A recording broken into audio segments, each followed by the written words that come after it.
মানিকগঞ্জের ইসলামিয়া কামিল মাদ্রাসার শিক্ষক ও ছাত্রছাত্রীরা সাবেক বরখাস্তকৃত উপাধ্যক্ষ মোহাম্মদ ফজলুর রহমান ওরফে ইশার আলীর বিরুদ্ধে মানববন্ধন করেছেন।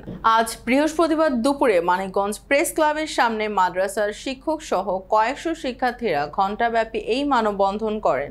মানববন্ধনে বক্তব্য রাখেন মাদ্রাসার অধ্যক্ষ মাওলানা আতিকুর রহমান, শিক্ষক মাওলানা ইয়াহিয়া, মাওলানা জাহিদুল ইসলাম, মাওলানা রবিউল ইসলাম, মাওলানা সালাউদ্দিন প্রমুখ। এ সময় বক্তারা বলেন, মাদ্রাসার ভাবমূর্তি নষ্ট করার জন্য গভর্নিং বডির সদস্য ও অধ্যক্ষ সহ শিক্ষক শিক্ষার্থীরা অভিভাবকদের বিরুদ্ধে মিথ্যা মামলা ও অপপ্রচার করার দায়ে মাদ্রাসার সাবেক বরখাস্তকৃত উপাধ্যক্ষ মোহাম্মদ ফজলুর রহমান ওরফে ইশার আলী সহ তার দোষরদের অতি দ্রুত আইনের আওতায় এনে দৃষ্টান্তমূলক শাস্তির দাবি জানান।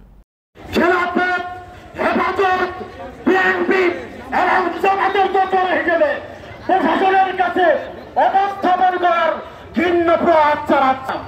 যদি আপনার থেমে না যান, এই কুলাঙ্গার ভূমিদস্যু এবং আপনার নেতৃত্বে এই সমস্ত কিছু হাত না থামে, আমরা মানিকগঞ্জের কামিল মাদ্রাসার সকল শিক্ষক শিক্ষিকাদেরকে সাথে নিয়ে এবং বিরুদ্ধে ছাত্রদের বিরুদ্ধে বিভিন্ন সময়